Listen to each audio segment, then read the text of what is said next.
Welcome back to Journeys Prime. To the rest of our story, Speaker of Parliament Alban Bagbin has directed that a communication be made to President Akufo-Addo on breaches of Articles 89(2) of the 1992 Constitution following the publication of some names for appointments onto the Council of State. Acting Director of Communications at the Presidency released a press statement Monday announcing that the President intends to appoint a former Chief Justice Georgina Theodora Wood, of a former Chief of Defence Staff, General J.B. Dankwa, and a former Inspector General of Police, Nano Owusu-Nsia, as members of the Council of State, subject to consultation with Parliament. But Minority Leader Haruna Iddrisu, before the commencement of public business, indicated the said press release is an aberration of the Constitution because no such consultations had been done, and the President cannot put out names for appointment before beginning the process of consultation.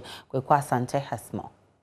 NDC minority led by Minority Leader Haruna Iddrisu are describing as unconstitutional the names that have been published by the Communication Directorate of the Presidency for the Council of State.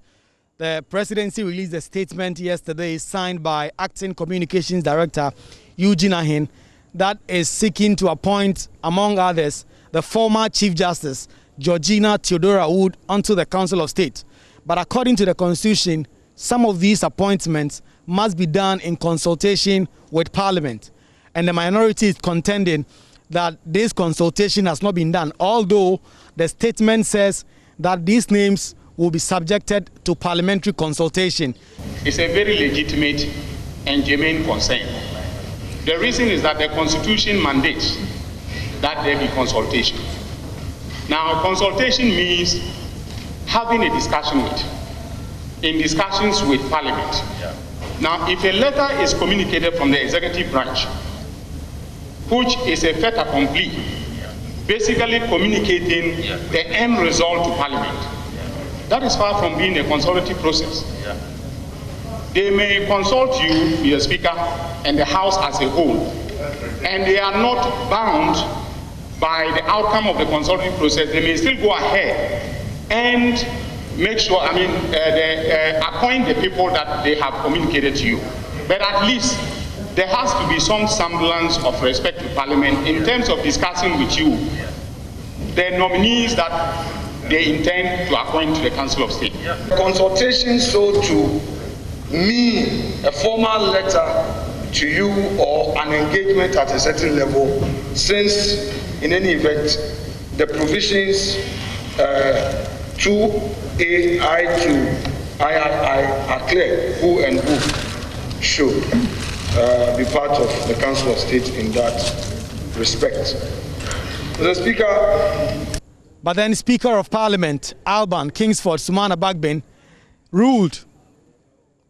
But then Speaker of Parliament Alban Bagbin announced that the decision by the Presidency to put out some names before consulting the House was not the right thing to do. I have not received any communication from the President in this respect, neither verbal nor written, formal nor informal. And so the minority leader is right in drawing the attention of the House to this. And I will direct that this be conveyed to the office of the President, that the proper thing be done. Also today, the NDC Member of Parliament for Ningo Pram delivered a statement on the floor to mark 2 years since the Ayawaso West by-election violence. According to him, government is reneging on its promise to pay the victims of the violence its compensation and wants the Speaker of Parliament to use his influence and power to impress upon government to pay them. 2 years on, and recount how none of these individuals who were promised compensation in the government white paper have received any compensation or support from the state. I am heartbroken, as I myself was a victim of the recklessness that characterized the actions of state operatives on the day. I saw firsthand the brutality meted out to some of these innocent citizens of the Republic. 18 of them filed complaints with the police subsequent to the violence.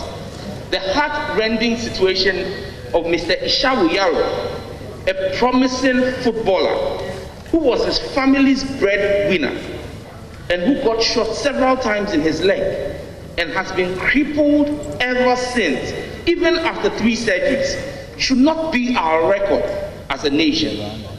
Despite the recommendation of the President's Commission of Inquiry on compensation for 8 out of the 16 and the acceptance of same in the white paper, these 8 innocent citizens have been ignored by the authorities. But Majority Chief Whip Frank Anna-Dompreh is contending that the statement might have been discriminatory because it failed to touch on other violent by-elections in the country's history. The Speaker, in our pursuit to ensure that there is equity, there is justice handed over to the good people of this country, we pay a certain attention to Ghanaians who have suffered from these by-elections. It's only when that will set the stage for fairness. I'm happy the maker of the statement had admitted that the government had responded positively. It's the first time in our country that after a by-elections, a commission of inquiry has been formed to investigate into the perpetration of such injustice. It's something we have to be proud of. It's something we have to commend the government.